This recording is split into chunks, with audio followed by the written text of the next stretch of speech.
안녕하세요, 여러분. 오늘 저희가 함께 살펴볼 이야기는요. 팔란티어라는 기술 기업에 대한 겁니다. 네, 특히 좀 흥미로운 부분이죠. 인터넷 연결조차 안 되는 그런 극한 환경, 예를 들면 뭐 전장 같은 곳에서요. 맞아요. 그런 데서 소프트웨어를 어떻게 배포하고 관리하는지 그 방법에 대한 이야기인데요. 이게 꼭 무슨 유튜브 영상 대본처럼 마치 생생하게 풀려 있어서 저희가 좀 더 깊이 들어가 보려고 합니다. 네. 팔란티어가 마주한 그 독특한 도전 과제들, 그리고 그걸 극복하려고 만든 혁신적인 시스템, 아폴로에 대해서요.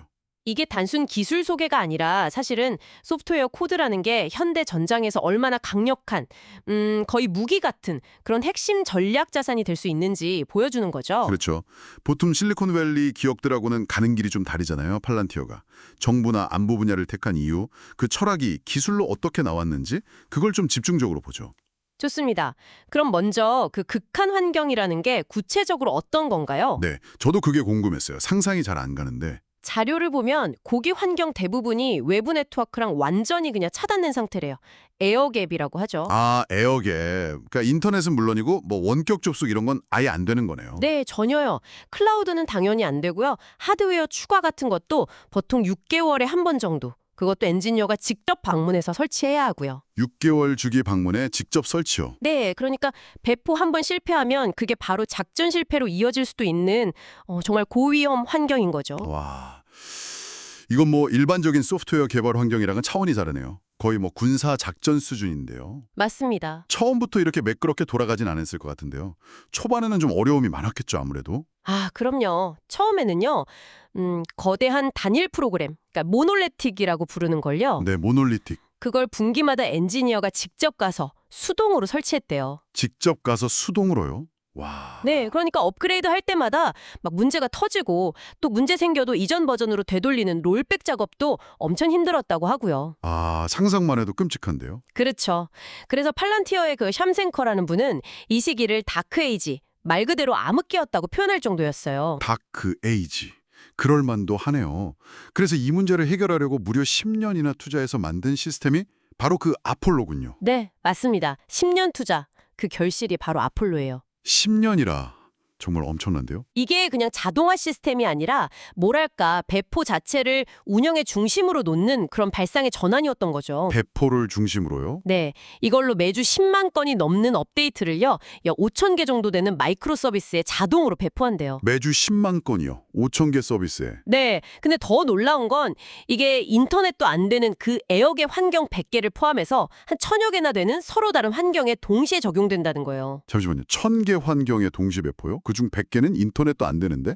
뭐 예를 들면 아브라함 스탱크 아니나 핵잠수함 같은 곳에서도요? 네, 그렇습니다. 뭐 탱크 내부, 핵잠수함, 유럽 어딘가에 있는 멀티 테넌트 스택까지 아주 다양하고 제한적인 환경에서 동시에 돌아가는 거죠. 아니, 환경마다 조건이 다 제각각일 텐데 이게 어떻게 가능한 거죠? 뭔가 비결이 있나요? 바로 그 지점에서 팔란티어의 또 다른 핵심 기술 루빅스가 나옵니다. 아, 루빅스. 네. 아폴로가 이렇게 다양한 환경에서 일관되게 작동하려면 각 환경의 그 고유한 차이나 복잡성을 뭔가로 좀 추상화, 그러니까 감싸줄 필요가 있었던 거죠. 추상화요? 네. 루빅스가 마치 뭐랄까 번역기처럼요. 전투기든 조선소든 뭐든 간에요. 서로 다른 환경들을 추상화해서 아폴로한테는 다 똑같은 인터페이스처럼 보이게 만들어주는 거예요. 아하, 그러니까 루빅스가 환경 차이를 싹 흡수해주고 아폴로는 그냥 표준화된 방식으로 배포만 신경 쓰면 되는 거군요. 정확합니다.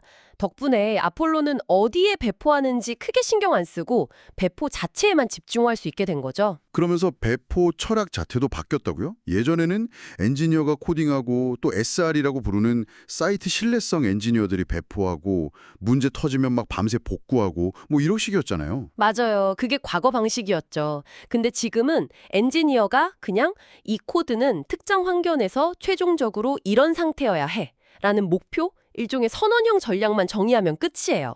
선언형 전략이요? 목표만 설정한다? 네.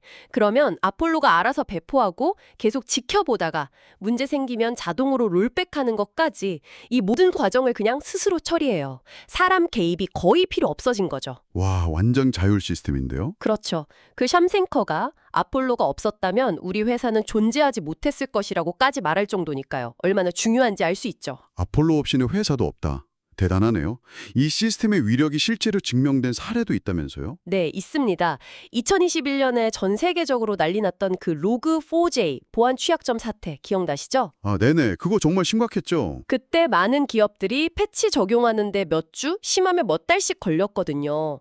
그런데 팔란티어는 아폴로를 통해서 거의 사태 발생 0초 시점, 그 즉시 취약 버전을 찾아내고 패치를 빌드해서요. 네, 0초 시점이요? 네, 그리고 24시간 안에 그 1000개나 되는 모든 환경에 배포를 자동으로 완료해버렸어요. 24시간 만에요?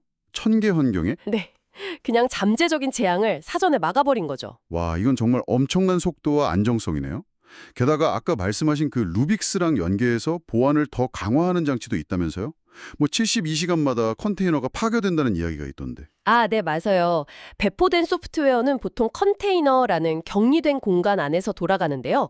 이 컨테이너가 72시간마다 자동으로 파괴되고 새로 생성돼요. 72시간마다요? 왜죠? 만약에 해커가 어떻게든 시스템에 침투했다고 해도요.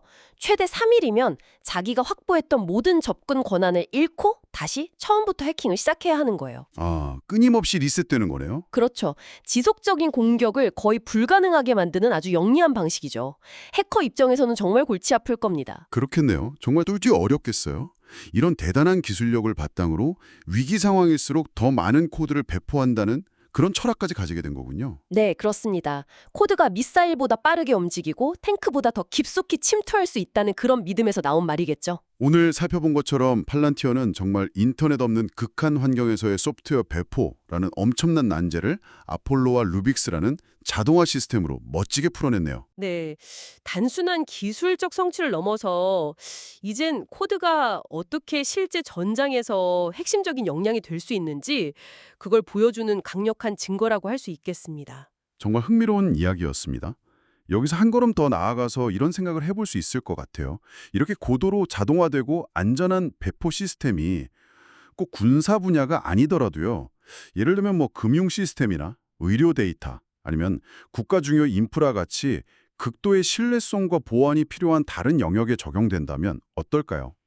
그거 정말 중요한 질문이네요. 어떤 변화를 가져올 수 있을까요? 코드 자체가 이제 전략적 우위가 되고 그 배포 속도나 안정성이 곧 경쟁력이 되는 시대잖아요.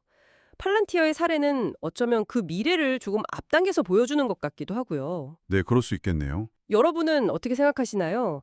이런 기술이 우리 사회 다른 분야에는 또 어떤 영향을 미칠 수 있을지 한번 상상해 보시는 것도 재미있을 것 같습니다.